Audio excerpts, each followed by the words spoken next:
Welcome everyone to round 3, the final round of April 23rd Star Wars Unlimited Night over at Valkyrie Vault in Brownsburg, Indiana. If you guys are looking for a place to play some Star Wars Unlimited, check out Valkyrie Vault in Brownsburg, Indiana. Thursday nights, 6 p.m., $5 entry. And we have Maul, LOF Force Blue back to face against Chewbacca. Love Splash Yellow. So this Chewbacca right now is the meta-relevant Chewbacca. Well, I think there's a debate of playing him in blue and playing him in yellow. It doesn't matter. This leader is very much potent running around in this meta, mainly because, let's be honest, it's red. It has aggressive negotiations. But it's also a very strong ping style leader. Chewbacca states on his front side is action pay 1, tap him. You may burn a resource you have, and then to deal 2 damage to a unit on your opponent's side of the board state. Then you create a credit token to replace that resource. So you really see here that this is a very strange leader because you're not going to have a lot of resources. You're going to be burning them to create credit tokens and then pinging your opponent for damage because of the effects. So Chewie is also very special of how he comes out. Epic action pay 4, which can include credit tokens, to then come out, and I believe he's a 5/6 that on attack you may again burn one of your resources to then deal 2 damage to one of your opponent's units. So he's a very much a ping damage here and there, and then followed up with different ways to then finish off units, collateral damage, let's call it war, anything like that to actually finish off your opponent's stuff off the battlefield. Again, being in red, we're going to have aggressive negotiation. The one downfall of this deck, and I think it takes a really good player to really, in my opinion, play this deck right, is mainly this deck's resources. Because you have to burn resources. You can't burn credit tokens for Chewie's deck. You actually have to burn your resources to gain the credit token and then deal the 2 damage. You could end up in potential where you aren't getting enough alongside credits, enough resources to really win out the game. Now, again, you're an aggressive strategy. You just punch in hard and punch in fast, and you're done. Like I said, the Chewie can burn 2 credit tokens, spit himself out, and he's out on the battlefield already before your opponent even flips their leader. And again, we have 2 ping strategies against each other. Maul is required to use the Force, so it's very easy for Chewie to potentially mitigate that by ripping the Force units off the battlefield, because again, like I said, I've always said the Force leaders are very receptible to getting hurt if they lose their Force units. While we have plenty of Force units in the game, if your opponent can't stabilize one on the battlefield long enough to actually have it swing and gain the Force, it basically strips this deck from being useful in any capacity. But yeah, so we're going to have to kind of see what this Chewie player can do. This player also, by the way, was the person I played back with Thrawn Spark Yellow, where he played Chewie Spark Yellow as well, and basically was able to win the game against my deck mainly because I didn't have any late game beat sticks where he had late game beat sticks. So yeah, we're gonna definitely have to see what this Chewie player can do here. Glad to see this Chewie's very much playable. I don't know if the playability is because of aggressive negotiations, just because it's really good. I never really thought it'd be a good leader. I thought it'd be a pretty fun leader to play because I think it's got a good gimmick for what it can do, but I never thought it was actually going to be a playable meta leader. Again, we'll have to see, because if aggressive negotiation ever gets banned in the Premier format, there is a chance this Chewie might drop. Honestly, all red decks might actually drop and allow the meta to get a little more diverse. Well, besides, I think Luke and Boba, I think those JTL leaders being naturally in red are still going to be very dominantly dangerous to play against. But nonetheless, it doesn't matter. Let's get into game number 1. Here we go for game number 1. Maul's going to go first here. We're going to start with a 𝐒𝐓𝐀𝐾, then we're going to go for a N1 Starfighter on the Chewie side.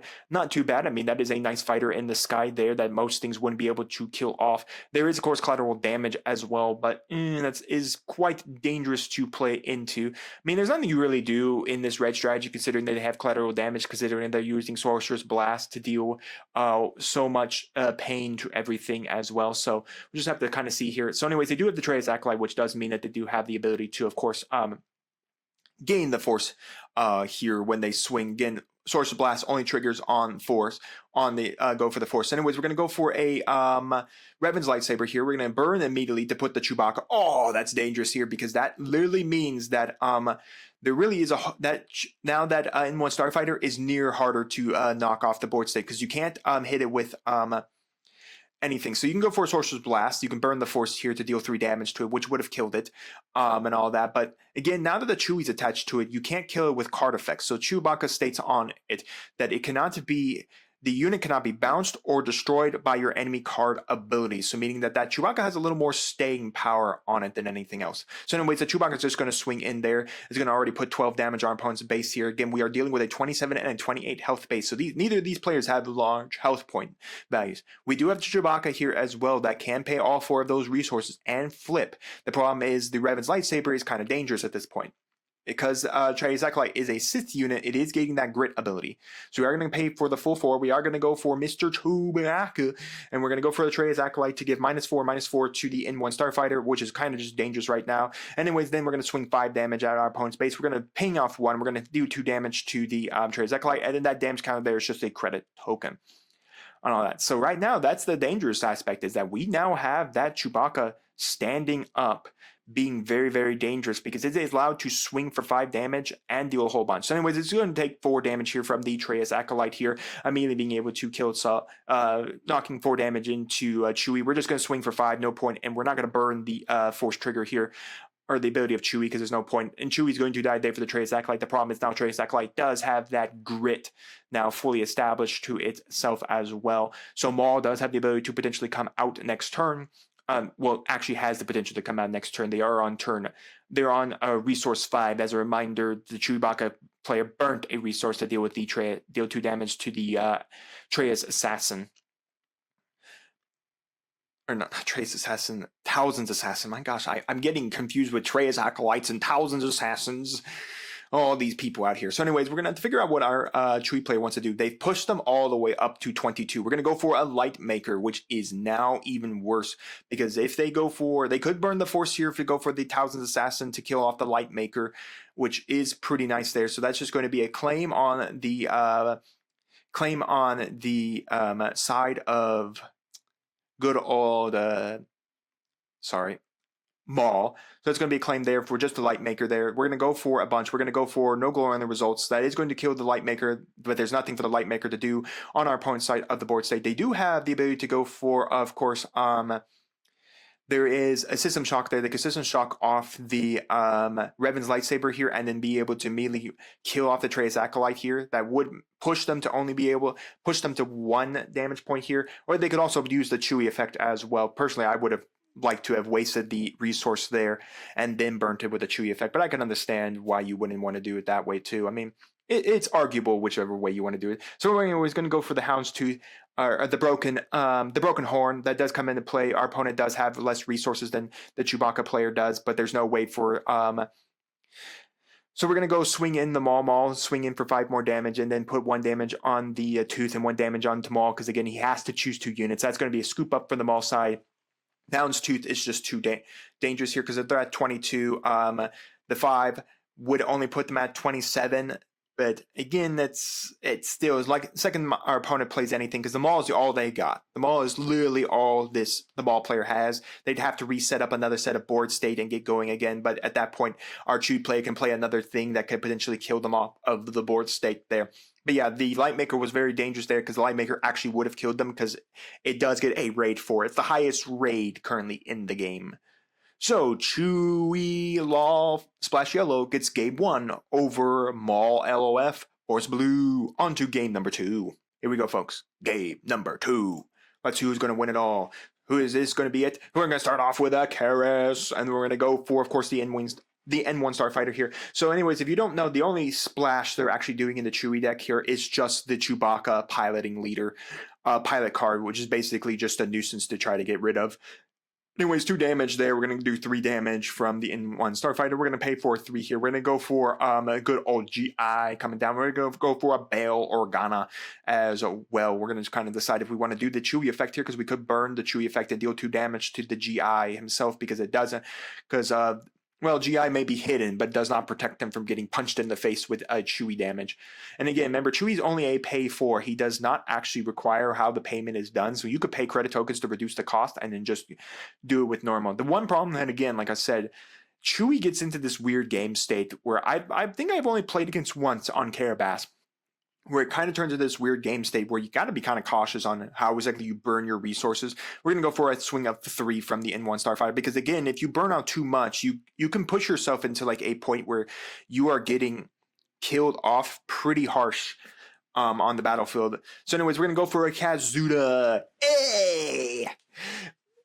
But anyways, Kazuda's going to come down here, and then we're going to go for it looks like the Maul is going to trigger to deal 1 damage to the 𝐒𝐍𝐍𝐄𝐒, and then 1 damage to the thing. No, the 𝐒𝐻 should still have his the 𝐒𝐻 should actually have his extra +2, I think, because Maul because Kazuda, I thought Kazuda always got the +2. I know he get the raid 2 on the attack, but I always thought he got the extra +2 as long as you were at lower resources than your opponent. Which again, it's really nice, but I thought he always got that active, which means that 𝐒𝐻 actually should be dead here. And all that. So anyways, we're going to then swing 6 damage into our opponent's base there with the Kazuda, because as I said, it gets a +2 for the raid. It gets a +2 if you're at lower resources than your opponent, as well as getting a raid 2 on the attack.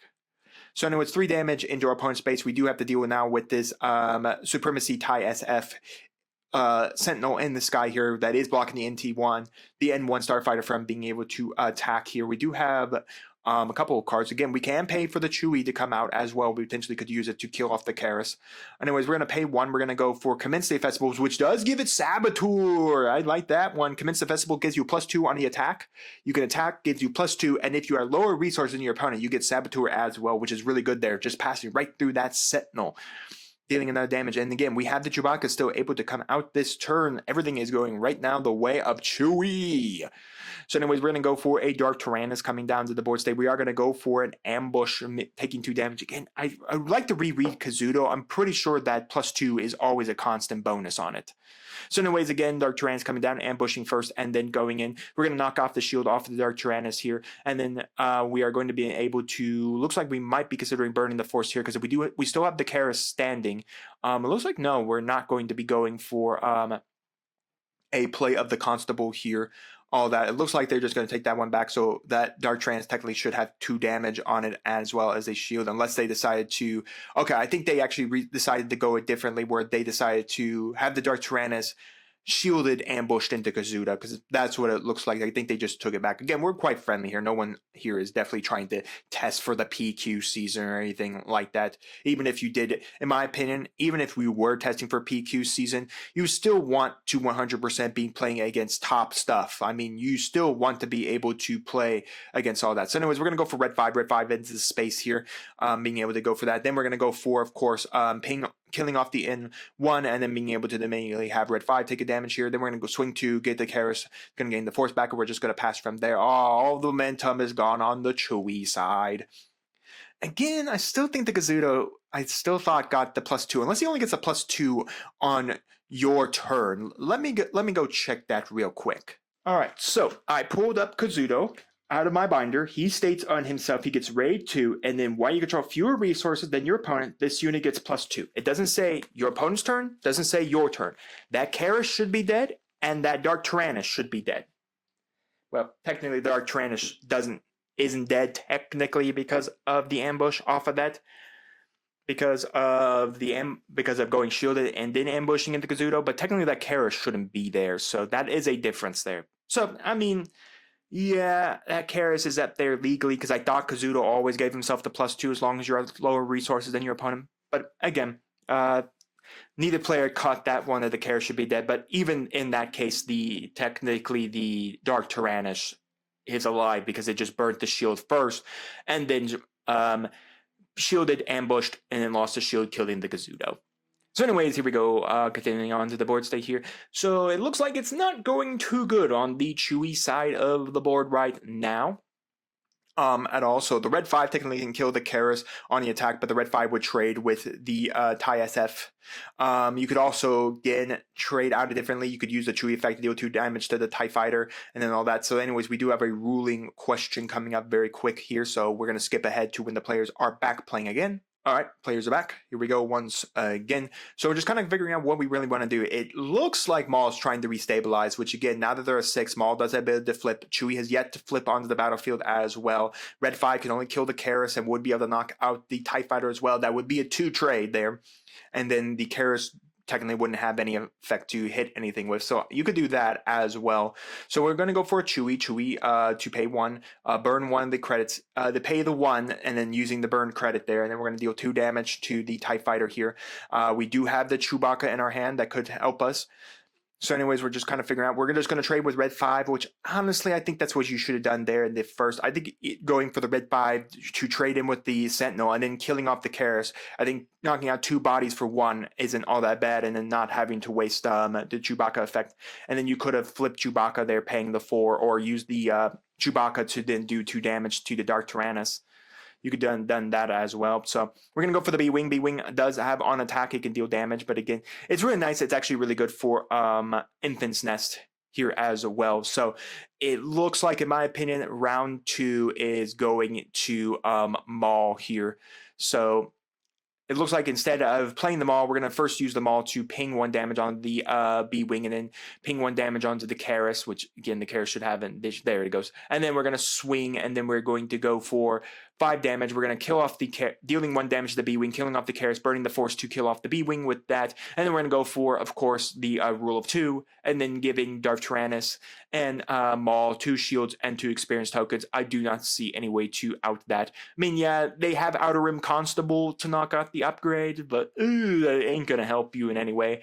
Yeah, so honestly, that 𝐬𝐻 shouldn't even be existing there because of game state reasons, but yeah, both players missed the Kazuto nature that he always gets the +2. Anyways, that's a scoop up from the Chewie player, which I could have told you that when secondly a rule of 2 came down on the battlefield there and buffed everybody up.